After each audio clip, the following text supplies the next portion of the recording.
दूसरे हफ्ते के लिए कि खुदा ने हमें जिंदगी से सलामती बख्शी है। मैं थोड़ा सा टाइम आपका लूंगा।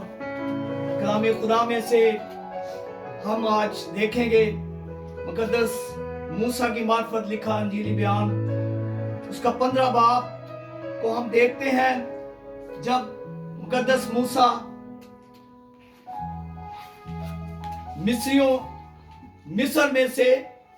मिस्र की गुलामी में से अपने लोगों को लेकर इस्राएल के लिए रवाना हुआ, वो गुजरा। तो अजीजों,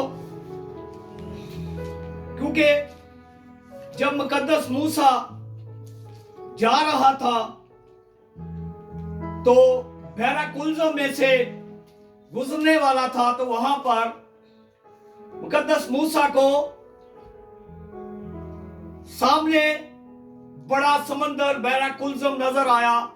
तो वहां उसने एकदम से अपने खुदा को पुकारा, क्या खुदावन, आगे तो समंदर है, हम कैसे गुजरेंगे? तो मुकद्दस मूसा को खुदा ने कहा कि तेरे हाथ में क्या चीज है? उसने कहा आसा, लाठी।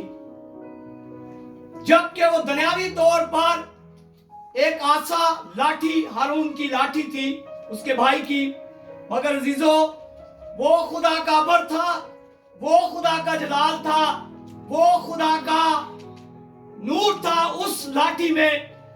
जब खुदा ने हुक्म दिया मूसा को कि तू इस लाठी को अपने हाथ को ऊपर, दाएं हाथ को उठा, वो दुनियावी तौर पर मूसा का दाहिना हाथ था, मगर अजीजों कलाम में लिखा वो खुदावन यीशु का दाहिना हाथ था। जब उसका अबर वाला हाथ बढ़ा तो वो लोग, जबकि कलाम में लिखा हुआ 6,30,000 मर्द और औरतें और बच्चे, इसके अलावा और लाखों की तादाद में जानवर और सब चीजें, क्योंकि खुदा का दाहिना हाथ अबर वाला बढ़ गया था ऊपर, और वो समंदर के 2 हिस्से हो गए और वो सारे लोग बनी इस्राएल को लेकर मुकद्दस मूसा निकल गया, गुजर गया, क्योंकि खुरूज का मतलब है गुजर जाना।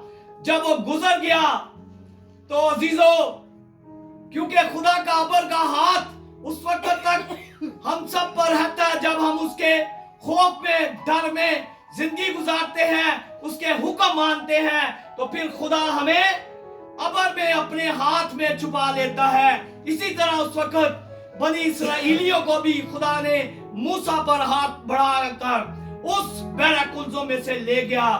मगर अजीजों, जब ये सारा कसब फ़िरौन के रथ और उसके सरदार और उसके सारे फौजी जवान जितने मूसा का पीछा करने के लिए बहरा कुलज़म में जैसे गए, तो खुदावन का हाथ पीछे हो चुका था। एकदम से पानी आया और वो सब गर्क हो गए।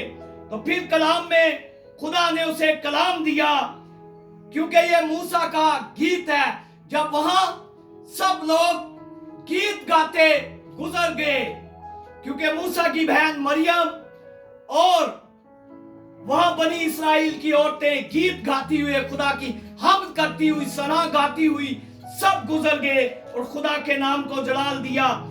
या फिर खुदा के बंदा को खुदा ने कलाम दिया, लिखा है फिर मूसा बनी इस्राएल को बहरा कुलज़म से आगे ले गया और वो शोर के बियाबान में आए और बियाबान में चलते हुए 3 दिन तक उनको कोई पानी का चश्मा ना मिला। और जब वो मारा में आए तो मारा का पानी पी ना सके, क्योंकि वो कड़वा था, इसीलिए उस जगह का नाम मारा पड़ गया।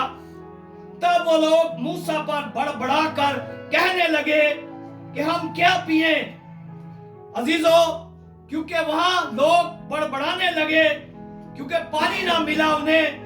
फिर वहां लिखा है उसने खुदावन से फरियाद की, खुदावन ने उसे एक पेड़ दिखाया जैसे जिसे जब उसने पानी में डाला तो पानी मीठा हो गया। और वहीं खुदा ने उनके लिए एक आयन और शरीयत मूसा को बना दी। और वहां पर अजीजों लिखा है, अगर कलाम में खुदा ने जब शरीयत दी, कलाम दिया उसी टाइम मूसा को, तो खुदा ने कहा अगर तू दिल लगाकर खुदावन अपने खुदा की बात सुने और वही काम करे जो उसकी नजर में भला है और उसके हुक्मों को माने और उसके आइन पर अमल करे, तो मैं उन बीमारियों में से जो मैंने मिस्रियों पर भेजी थी तुझ पर ना भेजूंगा, क्योंकि मैं खुदावन तेरा शाफी खुदा हूं।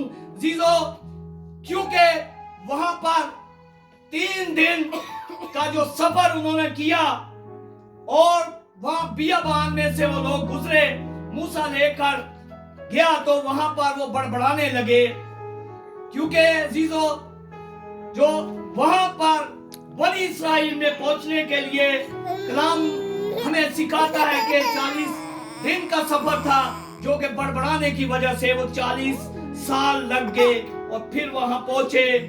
फिर खुदा ने अपना कलाम मूसा को दिया, शरीयत दी, और फिर मूसा को खुदा ने उनकी आजमाइश की और खुदा ने कहा कि अगर तू दिल लगाकर खुदा अपने खुदा की बात सुने और वही काम करे जो उसकी नजर में भला है, उसके हुक्मों को माने, उसके आइन पर अमल करे, तो मैं उन बीमारियों में से जो मैंने मिस्रियों पर भेजी तुझ पर ना भेजूंगा। क्योंकि मिस्रियों पर मूसा ने जब खुदा ने उसे इस्तेमाल किया तो वहां पर मिस्रियों पर 10 बीमारियां 10